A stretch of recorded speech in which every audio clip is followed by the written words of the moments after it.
Hello, boys and girls, and today's story is The Princess and the Wizard by Julia Donaldson. It was Princess Eliza's birthday. She was just blowing out the 7 candles on her cake when a wicked wizard flew down the chimney and into the room. "Why didn't you invite me to your party?" he thundered. "Because wicked wizards like to turn people to stone," replied Princess Eliza. "So they do," said the wizard, and with a flick of his bony finger he turned the king, the queen, and all of the party guests into stone. Then he laughed. Ha ha ha ha, a horrible laugh, and said to Princess Eliza, "They like capturing princesses too."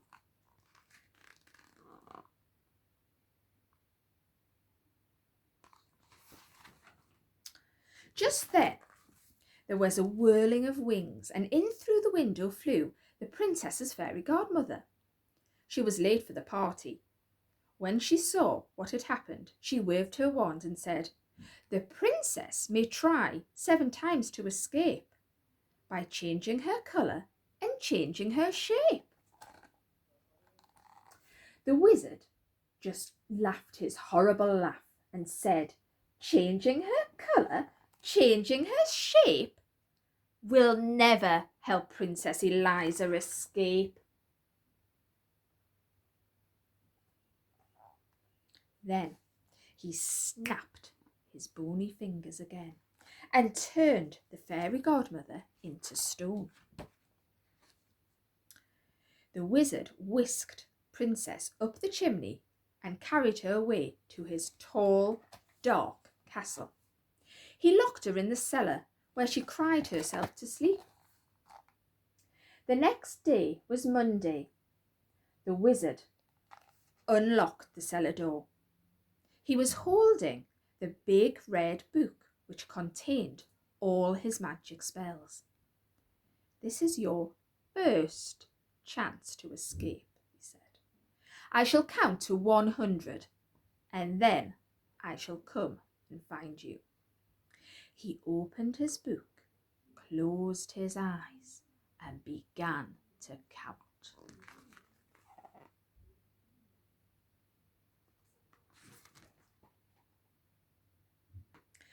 Princess Eliza ran outside. The moat of the castle shone blue under the blue sky. She jumped into the water and turned herself into a blue fish. 98, 99, 100.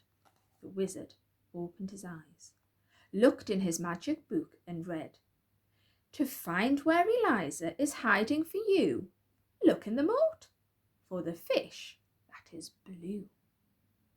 He fished Eliza out of the moat and took her to a kitchen, which was full of blue plates and pots and pans. They were all covered in dirty food. "So you like blue, do you?" he said. "Then set to work and wash." And he locked her in.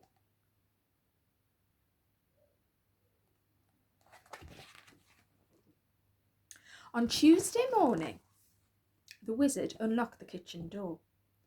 He looked at the clean plates and pots and pans, and he grunted. "Chance number 2, he said. Then he opened his book, closed his eyes, and began to count. Princess Eliza ran to the farmyard. She turned herself into a yellow chick and hid in the straw. But the wizard read in his book, "The straw in the farmyard is yellow and thick. Princess Eliza's disguised as a chick."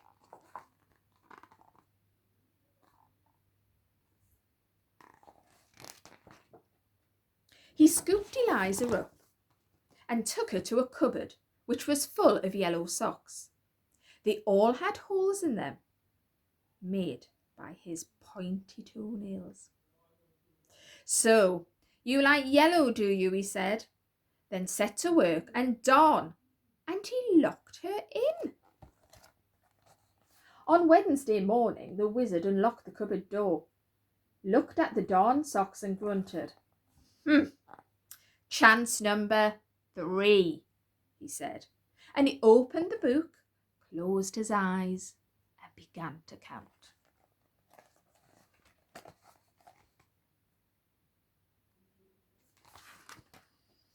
Princess Eliza ran to the meadow. She changed herself into a green grasshopper and hid amongst the blades. But the wizard read in his book, "The grasshopper princess is easily seen chirping away in the meadow so green." He caught Eliza in a net and took her to the green bathroom. The bath, basin, walls and floor were covered in the wizard's slimy toothpaste. "So you like green, do you?" he said. "Then set to work and wipe," and he locked her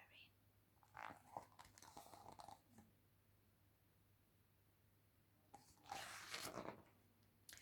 3 more days went by. Each day, the princess tried to escape. On Thursday, she turned herself into an orange fox and hid in a pile of orange leaves. On Friday, she turned herself into a purple butterfly and fluttered amongst the purple flowers. On Saturday, she turned herself into a black cat and lurked in a dark tunnel. But each time, the wizard found her and gave her more work to do.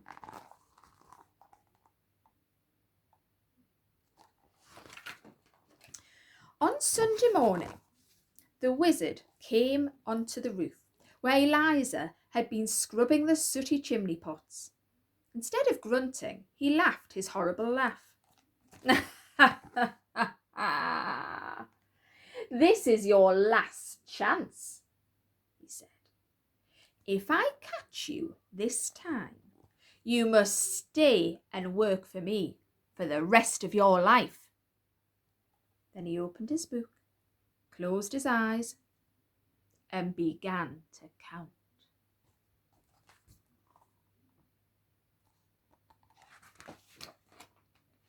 Princess Eliza turned herself into a white gull and flew up into the clouds. But as she hovered above the roof, where the wizard was still counting, she saw words forming on the page. "So, that's how he finds me," she cried. "I shall never escape." Then she had an idea. She turned herself into a page on the wizard's book. A perfectly blank white page with no words.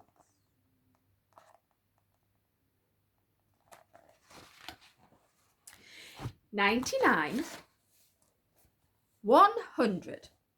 The wizard finished counting and began to read his book. The princess turned into a bird in the sky. She hid in a cloud.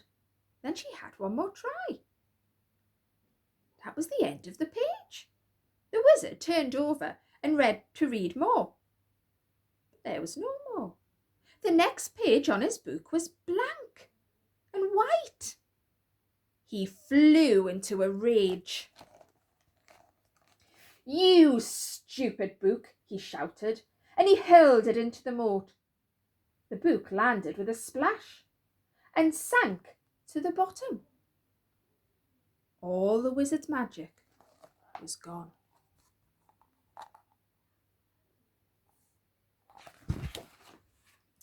At that moment in the palace, the king, the queen, and all of the party guests came back to life.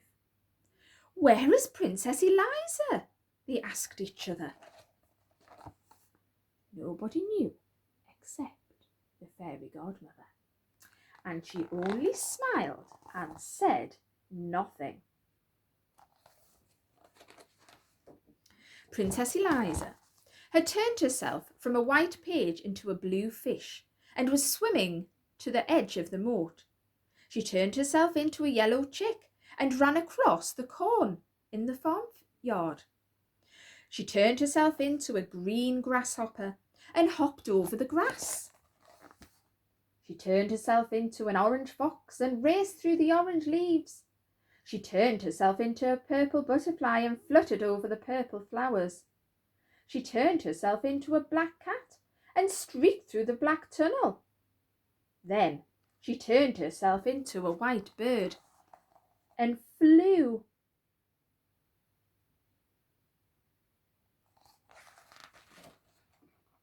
All the way back to the palace and in through the window. She perched on a chair at the tea table and began to change herself back into a princess. The king and queen and all the party guests hugged her.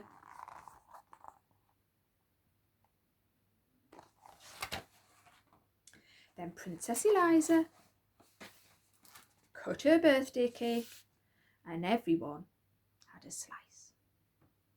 Just how it should be. I hope you enjoyed that story, boys and girls. I look forward to reading to you next week. See you soon. Bye.